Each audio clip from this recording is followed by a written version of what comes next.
सावन का दूसरा सोमवार और सावन के सोमवार के दिन को मालूम होगा कि ये सोमवार का दिन सावन के महीने का सोमवार इतना प्रसिद्ध क्यों है। आप सोमवार का व्रत करते हैं कि नहीं करते वो पता नहीं, पर सावन के महीने में 4-5 जो भी सोमवार पड़ जाएं, अगर उस पर अगर आपने व्रत कर लिया, व्रत को धारण कर लिया या शिवालय के जाकर भगवान शंकर की आराधना कर ली, तो पूरे वर्ष के सोमवार का फल सावन के महीने के 5 या 4 सोमवार में प्राप्त हो। श्रावण के सोमवार की इतनी महत्वता है कि दरवाजे पर जाकर केवल आप सेवा करो, शिव के दरवाजे पर जाकर आप केवल जल अर्पित करो, शंकर जी की चौखट पर जाकर आप नमन करो, देवाधिदेव महादेव के शिवालय में जाकर प्रणाम करिए। भगवान शंकर की चौखट पर द्वार पर अगर आप जा रहे हो, 3 चीजें आपको मांगना नहीं पड़ेगी। जैसे लक्ष्मी जी ने शिव जी से नहीं मांगा कि मुझे महासंबोधन दो, लक्ष्मी जी ने नहीं मांगा कि मुझे भगवान विष्णु दो, लक्ष्मी जी ने नहीं मांगा कि मुझे ये देना। लक्ष्मी जी तो शंकर भगवान की सेवा में लग गई, तो लक्ष्मी जी को 3 चीजें अपने आप मिल गई। एक शांति हृदय की, दूसरा दिशा, लक्ष्मी जी को कहाँ जाना है, और तीसरे नंबर पर सफलता। माता लक्ष्मी केवल लक्ष्मी नहीं रही, उनको महालक्ष्मी कहा। अभी तो कितना सुंदर है सावन का महीना, और वो महीना जो भगवान शंकर को सबसे ज्यादा प्रिय है। एक और अच्छी बात है, बहुत ध्यान लगाकर सुनिएगा जरा, बहुत सावधानी से ध्यान दीजिएगा। कभी श्रावण महीने में अगर आप शंकर जी के मंदिर में जाएं और शिव मंदिर किसी वृक्ष के नीचे हो, बट वृक्ष के नीचे हो, चाहे पीपल के वृक्ष के नीचे हो, चाहे वो आंवले के वृक्ष के नीचे हो, चाहे वो बेलपत्री के वृक्ष के नीचे हो, चाहे वो शमी के वृक्ष के नीचे हो, चाहे जिस वृक्ष, कोई भी वृक्ष के नीचे अगर कोई शिवालय है, शंकर जी का कोई मंदिर या शंकर जी का कोई शिवलिंग रखा होगा, तो एक दुर्वा किसी भी श्रावण महीने में तुम जब भी किसी शिवालय में जाएं, जिस वृक्ष के नीचे शिवलिंग हो, उस शिवलिंग पर ये शिवलिंग रखा हुआ है, ये जलाधारी पर जहां शिवलिंग रखा हुआ है वहां कटी भाग माता पार्वती जी का हस्तकमल, उसके ऊपर रखा हुआ है शिवलिंग, सामने अशोक सुंदरी और भगवान शंकर के दोनों पुत्र गणेश कार्तिकेय, ऊपर से जल गिरता है जया, विषहारा, शामलीवारी, दौतली, देव, ये भगवान शंकर की 5 बेटियां। तो जो कटी भाग, इस कटी भाग पर अगर मात्र एक दुर्वा समर्पित कर जिसकी किडनी या लीवर डैमेज हो रहा हो, काम नहीं कर रहा हो, या किडनी लीवर में कोई तकलीफ हो रही हो, या डायलिसिस चल रहा हो, तो मात्र एक दुर्वा उस कटी भाग पर श्रावण महीने में समर्पित कर उस दुर्वा के 7 टुकड़े कर 7 दिन प्रतिदिन सुबह के समय पर उसको चबाकर खा लेने पर या निगल जाने पर धीरे धीरे डायलिसिस बंद होने लगता है और किडनी लीवर अपना काम करना प्रारंभ कर देते हैं। एक दुर्वा, कितनी दुर्वा? एक दुर्वा, मात्र एक दुर्वा। शंकर भगवान पर चढ़े हुए जल जब नीचे की ओर आता है, जिस जगह पर जल गिरता है उस जगह पर मात्र एक दुर्वा अपनी कामना कर इस शरीर के सुख के लिए शंकर भगवान के जल गिरने वाले स्थान के पास में अवधूतेश्वर महादेव के नाम से रख दी जाती है, तो जिंदगी में कभी बड़ी बीमारी नहीं आती। उसी तरह इसे रोग को समाप्त करने के लिए दुर्वा का प्रयोग किया गया। दुर्वा का महत्व क्या है, कितनी दुर्वा चढ़ाना चाहिए, कैसी दुर्वा चढ़ाना चाहिए, दुर्वा की उत्पत्ति कहाँ से हुई है, दुर्वा तोड़ने के बाद पानी में डालने के बाद फिर हरी हो जाती है, इसका क्या कारण है, दुर्वा गणेश जी को क्यों चढ़ाई जाती है, शंकर जी को दुर्वा किस स्थान पर चढ़ाई जाती है, ये सारी कथा आपको पूर्व में इसी कुबेरेश्वर बाबा के पावन धरा से सुना चुके हैं, जो टीवी पर डली हुई है। कभी आपने नहीं सुनी हो तो यूट्यूब पर से दुर्वासा महापुराण की कथा निकालकर उसको श्रवण कर सकते। उसमें वर्णन किया है कि इस दुर्वा का महत्व क्या है, दुर्वा का क्या। मात्र एक दुर्वा शिवलिंग पर चढ़े हुए जल जहां से नीचे की ओर गिरता है, उस जगह पर मात्र अपने शरीर की कामना करते हुए भगवान से रोग मुक्ति के लिए एक दुर्वा अगर समर्पित कर दी जाए तो कोई बड़ी बीमारी जिंदगी में आ ही नहीं सकती, ग्रहण ही नहीं, मतलब ग्रसित नहीं कर सकती। सोमवार की प्रदोष पड़ती है तो शंकर भगवान कैलाश पर निवास करते हैं। हमारे यहाँ कहते हैं सोमवार की जो प्रदोष पड़ती है वो इच्छा पूर्ति करती है। मान लो आप प्रदोष का व्रत नहीं कर सकते, आप अगर व्रत नहीं कर सकते तो प्रदोष के दिन, प्रदोष काल में शाम का समय सूर्यास्त का कुछ पल कुछ घड़ी के पहले से लेकर बाद तक का प्रदोष काल के अंतर्गत आप शंकर जी के मंदिर में जाकर 1 लोटा पानी 5 बेलपत्र भी अगर समर्पित करते हैं तो संपूर्ण प्रदोष का फल आपके भाग्य में प्रबल हो जाए। एक निवेदन सभी श्रोता बहन भाइयों से, कथा प्रदोष के दिन सोमवार थोड़ी तकलीफों में अगर घिर जाओ, तकलीफें आ जाएं, कष्ट आ जाए, तकलीफें जिस दिन तुम्हारे भीतर बहुत ज़्यादा मात्रा में आ जाए, उस दिन 3 बेलपत्र, एक बेलपत्र में पीला चंदन, बीच वाली पत्ती। जिस दिन तुम्हें लगे कि मैं बहुत दुखी चल रही हूँ और मेरा काम हो ही नहीं रहा, बहुत तकलीफ की ज़िंदगी चल रही है, कोई हाथ पकड़ने वाला नहीं है, कोई संभालने वाला नहीं है और बहुत तकलीफ हो रही, बहुत तकलीफ, उस समय पर एक बेलपत्री के बीच वाली पत्ती पर पीला चंदन, दूसरी पत्ती पर लाल चंदन और तीसरी पत्ती पर 11 चावल गीले पानी में उसको थोड़ा सा भिगो लें या धो लें, 11 चावल गीले शिव जी की उस पत्ती पर रखें। सबसे पहला पीला चंदन का बेलपत्र, दूसरे नंबर पर लाल चंदन का बेलपत्र, तीसरे नंबर पर जो 11 चावल आपने धोकर रखे हैं वो हाथ की हथेली में रखना है और हाथ की हथेली में रखकर अपनी कामना कर कर भगवान शंकर से विनय कर कर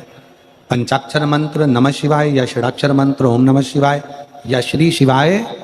नमस्तुभ्यम बोलकर उस बेलपत्र पर सीधे हाथ में रखकर उल्टे हाथ का स्पर्श कर कर बाबा से अपने मन के भाव कहकर शंकर के शिवलिंग पर उसे समर्पित कर दीजिए। 1 ही लोटा जल, जहां से जल बहता है अशोक सुंदरी वाली जगह, 1 ही लोटा जल जहां से जल बहता है उस जल बहने वाली जगह पर 3 बार उस जल को अपनी कामना कर कर श्री शिवाय नमस्तुभ्यम या पंचाक्षर मंत्र या षडाक्षर मंत्र बोलकर 3 बार उस स्थान पर गिरा दी। गिराने के बाद में बाबा से विनय कर कर अक्षत वाली जो बेलपत्र है, एक बेलपत्र और एक अक्षत उसमें से अपने लिए लेकर आ जाओ, उसको 2 महीना 3 महीना अपने घर में रखिए। जितना भी दुख है धीरे धीरे बाबा समाप्त कर कर खुशियां घर में लेकर आता ही, दुख समाप्त होगा, खुशियां घर में आएगी। बेटा बेटियों का विवाह नहीं होता, उन बेटा बेटियों के लिए मान लो अगर कोई ग्रह ऐसे हो गए कि भाई संबंध टूट गया और संबंध टूटने के बाद तलाक हो गया, होने के बाद दूसरा विवाह ही नहीं हो रहा, संबंध टूटने के बाद मंगल विवाह दूसरा हो ही नहीं रहा, तो प्रयास करिएगा। माँ जगतजननी जगदम्बा का हाथ इस तरह से रहता है, आपने दर्शन करे होंगे पार्वती मैया के शिव मंदिर में, तो पार्वती जी का हस्त कमल शंकर जी की साक्षी में हमेशा बंधा हुआ रहता है, शिव की साक्षी में। महाराज प्रदोष काल में, प्रदोष के दिन कभी भी से तो मूल है इसमें सोम प्रदोष का वर्णन, सोमवार की जो प्रदोष पड़े उसका मूलता माना गया है, पर आप प्रयास करना कि किसी भी प्रदोष के दिन जिसका तलाक हो चुका हो, जिसका संबंध खराब हो चुका हो, संबंध हो ही नहीं रहा हो वापिस से, सोम प्रदोष के दिन जहां मां जगतजननी का हस्त कमल बंधा रहता है और शंकर भगवान का शिवलिंग है। आप लोगों ने कथा सुनी होगी कि सबसे पहली यज्ञोपवीत संस्कार, सबसे पहला यज्ञोपवीत संस्कार किसका हुआ था और किसने किया था? महाराज सबसे पहला यज्ञोपवीत माता ललिता देवी ने भगवान शंकर को यज्ञोपवीत धारण करवाया था। मां ललिता देवी ने सूत्र बनाकर अपने हस्त कमल से भगवान शंकर के सम्मुख में बिठाकर भोलेनाथ जी के हस्त कमल से स्वतः सूत्र बनाया था। भगवान शंकर प्रसन्न हो गए थे, बहुत प्रसन्न भोलेनाथ जी, इसलिए शंकर भगवान ने ललिता देवी को 2 वर दिए थे, एक किसी का अश्रु नहीं देखूंगा, दूसरा जो यज्ञोपवीत समित समर्पित करेगा, यज्ञोपवीत का भाव जो मुझे देगा उसके जीवन में बाधाओं को हर लूंगा। इसलिए आज भी हिंदू धर्म में देवताओं को जो यज्ञोपवीत चढ़ाया जाता है वो उलझा हुआ नहीं होना चाहिए। देवताओं को जो यज्ञोपवीत चढ़ता है उसको सुलझा कर चढ़ाया जाता है, समर्पित करेगा। अब कई विद्वान ब्राह्मण ऐसा कैसे यज्ञोपवीत में हल्दी लगाकर छोड़वा देते हैं, परंतु वो उलझा हुआ रहता है, वो सुलझा हुआ अगर चढ़ाएगा तो जो जजमान पूजन कर रहा है, जो जजमान पूजन में लगा हुआ है, उसको पूर्ण फल की अनुभूति हो, पूर्ण फल का प्राप्ति हो और ब्राह्मण भी बंधन से मुक्त हो। ललिता देवी जी तो हमारे यहाँ सोमवार का जो प्रदोष हो, उस प्रदोष के दिन जिसका मंगल विवाह नहीं हो रहा है, सारी तकलीफें झेल रहे हो, बहुत कष्टप्रद हो, तो माँ का जो हस्तकमल है, उस हस्तकमल से लेकर शंकर भगवान के शिवलिंग तक एक कच्चे सूत की धार बनाई जाती है महाराज। 6 धार कच्चे सूत की बनाई जाती है। यहाँ शंकर भगवान का शिवलिंग है, यहाँ माता का हस्तकमल है, हस्तकमल से चालू होकर शिवलिंग, शिवलिंग से चालू होकर हस्तकमल, ऐसी 6 धार बनाई जाती है महाराज। और धार बनाकर उस धार पर माखन का लेपन किया जाता है भगवान शिव को। जैसा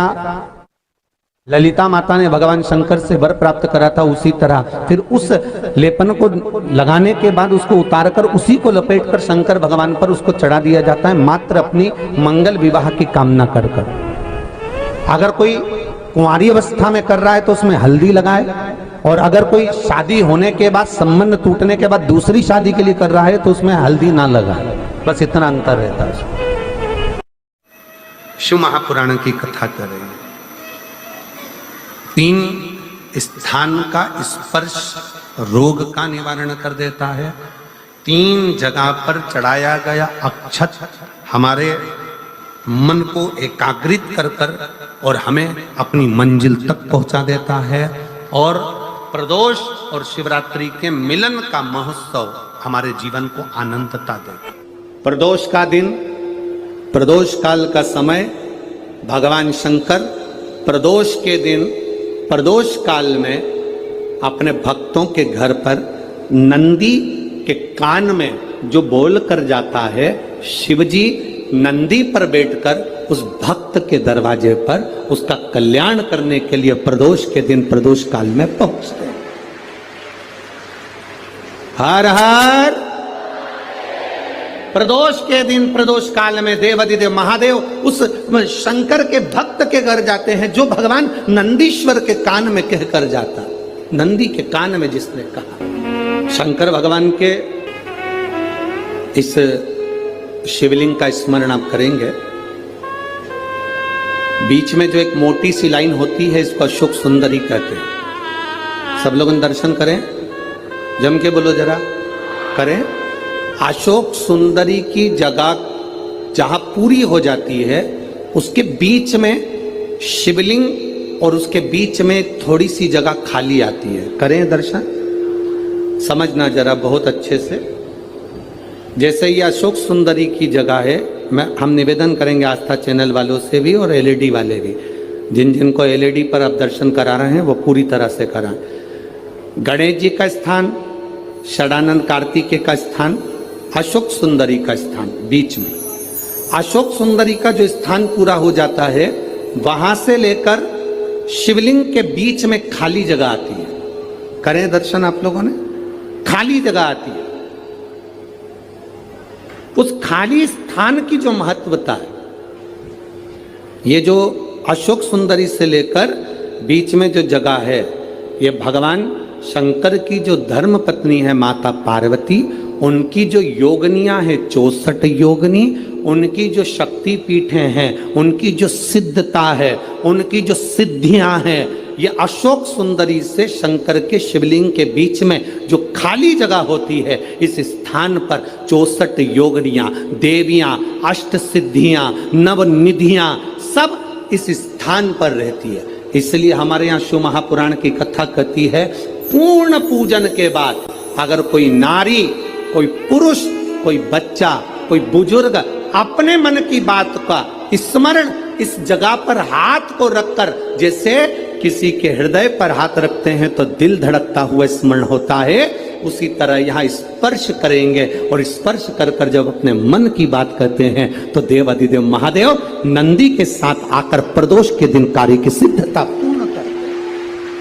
उस स्थान की मूलता होती है, वो स्थान समझ में आएगी ना जगह।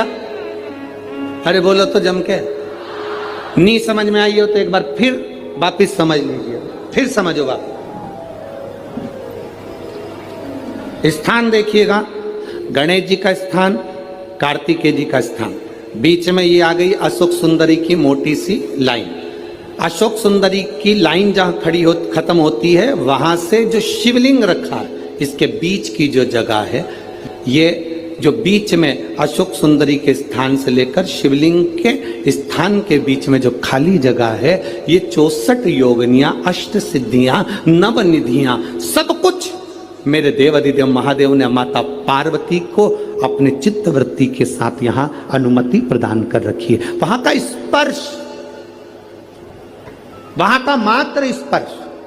और हमारे दिल की बात, शंभो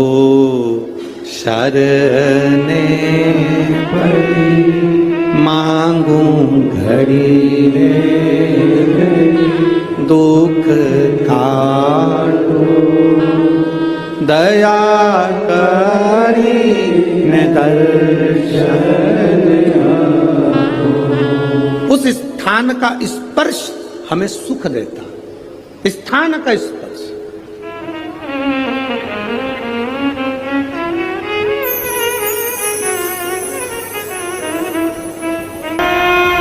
और कितनी सुंदर बात नंदी ने कही है। नंदी ने ये बात जो कही वो वास्तव में बड़ी सुंदर है कि मान लो यदि कोई कार्य तुम्हारा हो नहीं रहा और पूरी दुनिया में तुमने कर कर देख लिया, बहुत प्रयास कर कर देख लिया, तो भी वो कार्य अगर तुम्हारा नहीं होता, तो फिर एक काम करो कि शिव की स्तुति करो, शंकर की स्तुति, शंकर का गुणगान, शंकर की भक्ति, शंकर का स्मरण करो।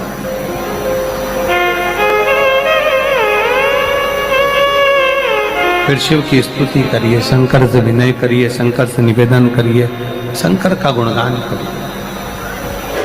प्रदोष का दिन, प्रदोष काल,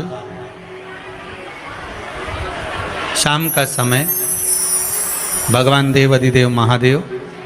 माँ जगतजननी पार्वती जी के साथ में भ्रमण करने के। देखिए, अगर प्रदोष का व्रत नहीं कर सकते, प्रदोष के दिन आप व्रत नहीं कर सकते, मान लो आपसे भूखा नहीं रहा जाए, प्रदोष का व्रत नहीं कर सकते, प्रदोष के दिन आप भूखे नहीं रह सकते, मंदिर भी नहीं जा सकते, दिया भी नहीं लगा सकते, तो शिव महापुराण की कथा कहती है कि प्रदोष के दिन, प्रदोष काल में अपने ही दरवाजे के पास में देवाधिदेव महादेव का स्मरण कर कर लक्ष्मी की वृद्धि के लिए, कार्य सिद्धि के लिए, संपदा को प्राप्त करने के लिए आप अपने ही दरवाजे के पास में एक दीप लगा सकते हो। कौन से दिन? प्रदोष के। एक बात और अच्छे से समझ लीजिए, जो बच्चे चिड़चिड़े होते हैं, चाहे घर में बेटे हों, बहुएं हों, सास हो, ससुर हो, परिवार में छोटे छोटे बच्चे हों, चिड़चिड़ प्रवृत्ति करते हों या चिड़चिड़ा स्वभाव हो, जरा जरा सी बात में क्रोध आ जाता हो, बोलने का भान नहीं रह पाता हो, शब्दों के बाण चलते हों, तो महाराज प्रदोष के दिन, प्रदोष काल में बेलपत्री के पेड़ के नीचे एक जो पत्ता आपके पास में हो, पान का मिल जाए तो पान का, पीपल का मिल जाए तो पीपल का, बेलपत्र का मिल जाए तो बेलपत्र का, उस पत्ते पर मात्र थोड़ा सा शहद और 7 दाने चावल के रखकर घी का दिया लगा दो महाराज, और थोड़ा सा जल हाथ की अंजलि में लेकर भगवान देवाधिदेव महादेव का स्मरण कर कर कि इस बेलपत्री के वृक्ष के नीचे माता लक्ष्मी, पार्वती, सरस्वती विराजमान है। इसी बेलपत्री के पेड़ के नीचे मेरे देवाधिदेव महादेव का 12 ज्योतिर्लिंग का स्वरूप प्रकट है। उनका स्मरण कर कर जल चढ़ा दीजिए और उसका स्मरण कर लो जो चिड़चिड़ प्रवृत्ति करता हो, क्रोध करता हो, जिसको बोलने का भान नहीं होता हो, सम्मान नहीं देता हो, अपशब्द कहते हो, उनका स्मरण कर कर आप छोड़ेंगे। एकदम एक प्रदोष करेंगे, दूसरे प्रदोष तक तो आपको कोई दिक्कत ही नहीं है। 2-3 प्रदोष कर कर देखिए, बाबा कृपा करें। बच्चों को पढ़ने का कह रहे हो, पढ़ने बैठो पढ़ने बैठो पढ़ने बैठो पढ़ने बैठो, तो एक आध प्रयास बच्चों के लिए भी कर लिया करो कि भाई ठीक है बच्चे लोग विद्या में प्रबल होंगे। शिव उपासना का जो फल है वह 1000 का लगे। कोई शंकर का विरल भक्त, शिव का उपासक, शंकर का गुणगान आनंदमय करने वाला, हम तो यहाँ तक मेरी जीजियों से कहेंगे, तुम्हारे घर के नजदीक में कोई शंकर का मंदिर होना, ओ मेरी बहनों, मेरी जीजियों, मेरे जीजाओं, मेरी बेटियों, बेटाओं,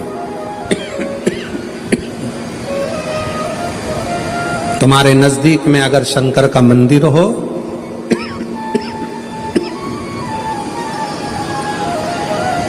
तो उस शिव मंदिर में सोमवार के दिन, प्रदोष के दिन यदि कुछ लोग एकत्रित होते हों, भजन करते हों, कीर्तन करते हों, कुछ नहीं तो अपने घर से एक बाल्टी में पानी भरकर उनको पिला कर आ जाया करो। पानी नहीं हो तो थोड़ी खड़ी शक्कर ले जाया करो, थोड़ा गुड़ ले गए, उनका मुख झूठा करा दिया करो। क्यों? क्योंकि शिव भक्त के शरीर की हड्डी का स्पर्श भी राक्षस को हो गया, वो तर गया। अगर कोई शंकर का भक्त है और उसका मुख हमने झूठा करा दिया तो हमारे घर के भंडारे कभी खाली नहीं होते, भरे भरे। करना क्या है?